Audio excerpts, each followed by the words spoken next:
Paris में top fashion designer सीलिया क्रिथारियोती ने अपने फन का जादू जगाया। फैशन के दारुलहुकूमत पेरिस में हुस्न और रंगों के जलवे बिखर गए। पेरिस फैशन वीक में हॉलीवुड और बॉलीवुड की हीरोइंस की पसंदीदा यूनान की टॉप फैशन डिजाइनर सेलिया क्रिथारियोती ने मुनफरिद रंगों के इम्तिजाज से तैयार करदा मलबूसात की नुमाइश की। फ्रांस के दारुलहुकूमत पेरिस में दुनिया भर के टॉप फैशन डिजाइनर्स अपने खूबसूरत, बेशकीमत और अछूते डिजाइनों के मलबूसात मुतारिफ करवाना पसंद करते हैं। पेरिस में यूनान की टॉप फैशन डिजाइनर सीलिया क्रिथारियोती, जो यूनान में 1906 से कायम सबसे पुराने फैशन हाउस की मालिक हैं, ने अपनी तख्लीकी सलाहियतों से तैयार करदा अछूते डिज़ाइनों को मुतारिफ करवाया। सीलिया के खूबसूरत मलबूसात ऐसे हैं जैसे कोई मैजिक बॉक्स खोलें तो खूबसूरत तहाइफ सामने आते हैं। इसी तरह सीलिया के खूबसूरत तरीन, मुनफरिद और जदीद डिज़ाइंस के मलबूसात ने हाजरीन को मबहूत कर दिया।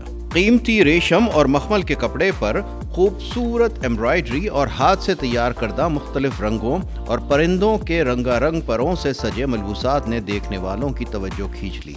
खूबसूरत और नाजुक अंदाम मॉडल्स ने जब सीलिया के तैयार करदा बेशकीमत, खूबसूरत और अछूते स्टाइल के मलबूसात पहनकर रैंप पर कैटवॉक की तो हाजरीन पलकें झपकाना भूल गए। Gorgeous and really brought this energy of positivity and this uplifting fresh energy that I so enjoyed.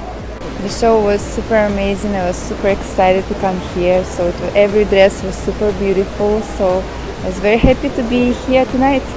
Thank you.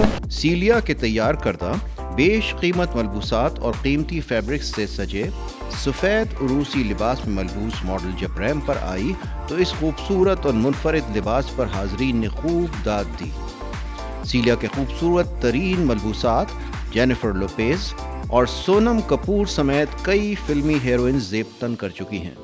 Designer सीलिया क्रिथारियोटी ने इस मौके पर न्यूज़ पाकिस्तान टीवी से खुसूसी गुफ्तगू करते हुए कहा कि उन्होंने ये मलबूसात अफ्रीका और दुनिया के दीगर ममालिक के विजिट में दिल को छू जाने वाली चीज़ों को जहन में रखकर डिज़ाइन किए हैं, जिन्हें बहुत पसंद किया गया है। फैशन की दिलदादा अहम शख्सियत ने न्यूज़ पाकिस्तान टीवी से गुफ्तगू करते हुए कहा, I'm very happy to be back in Paris. This year I did a collection from my memories of my trips to Africa and around the world, and I'm happy that this is over.